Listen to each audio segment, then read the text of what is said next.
Beyonce di mapigilan, ito ang nasabi kay Arjin, Edu walang nagawa.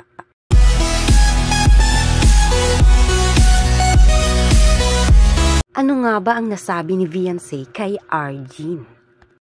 Kumusta po mga kalingap? Muling nagbabalik ang inyong lingkod mini vlog naghahatid ng update tungkol sa mga kalingap. Kung bago ka pa lang sa aking channel, mag-subscribe na at huwag kalimutang mag-like para lagi kayong updated sa aking mga videos.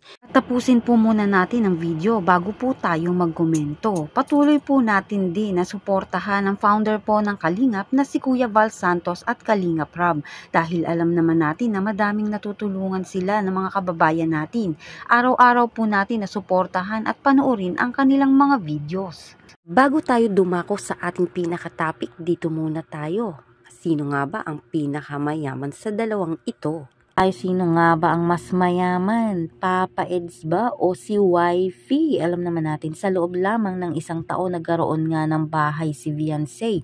Napakaganda agad ng pasok ng blessing kay Beyonce mga kalingap. Ang mga sponsor, mga bigatin.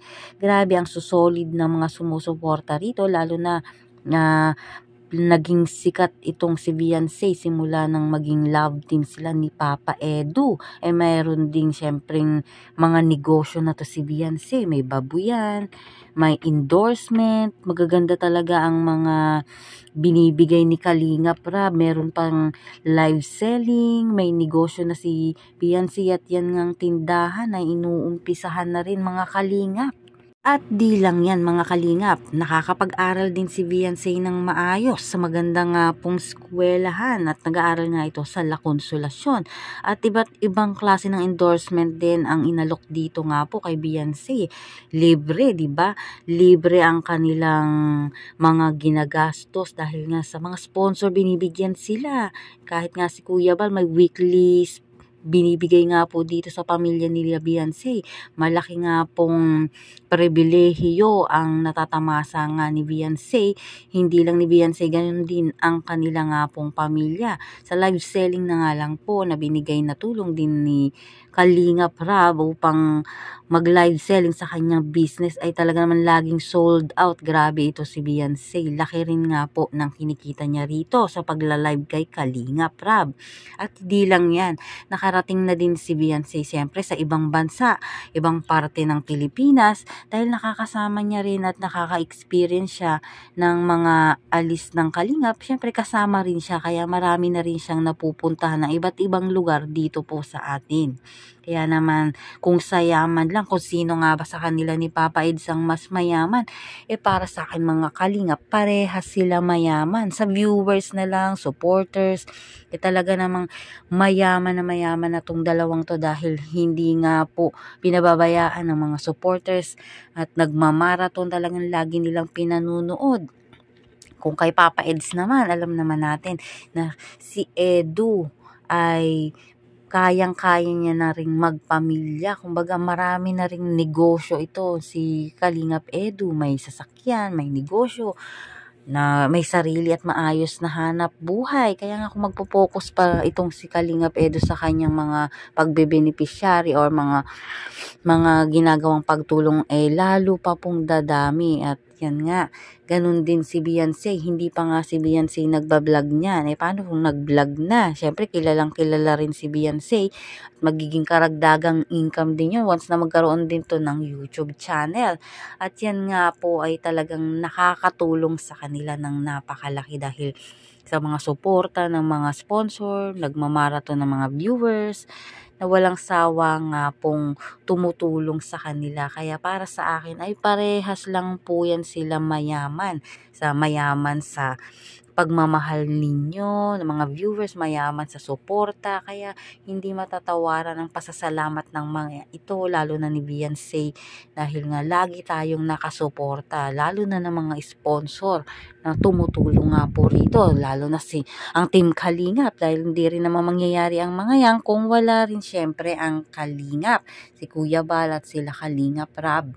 Kaya nga po patuloy din natin silang susuportahan mga kalingap. Sa nalalapit nga din kaarawan ni Beyonce, nako malapit na September, napakalapit na kaya Isa yan sa mga kinaabangan mga kalingap dahil marami nga daw pong mga surprises na tayo'y malalaman at syempre mga iba't ibang mga sponsor na magpapadala syempre ng gift dito nga po kay Beyonce dahil hindi na baby si Beyonce natin. Siya nga po ay talagang legit na dalaga na. Kaya ano nga ba ang mga aabangan pa? Umako naman tayo dito. Tayo naman sa ating pinaka-topic, Beyonce. Di mapigilan, ito ang nasabi kay Arjin Edu. Walang nagawa. Naglabas nga po ng saloobin itong si Beyonce. Ito nga pong in-upload ni Dr. Love kung ano nga ba ang ugali ni Beyonce at alam naman natin na hindi naman mangyayari ito kung hindi naging beneficiary ni Kalingap Edu si Arjin.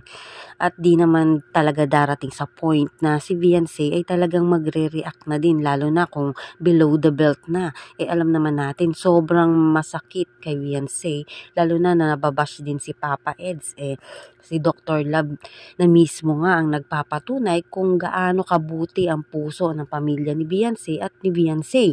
Siyempre mga kalingap kahit sino naman ay masasaktan kaya di din maiiwasan na nakakapagsalita si Beyonce. Meron nga din pong nabanggit na mayroong kakasuhan. Meron nga daw reactor na minumura itong si Beyonce. Tama ba naman yan mga kalingap? Wala naman sigurong ginagawang masama si Beyonce sa inyo. At yun nga ang sinasabi ni Dr. Love. Natigilan na nga yung ganon. Lalo na yung mga issue na yan patungkol dito kay Arjin. Dahil nga po nadadamay yung tao kahit alam naman natin na wala namang ginagawa itong si Beyonce na di maganda.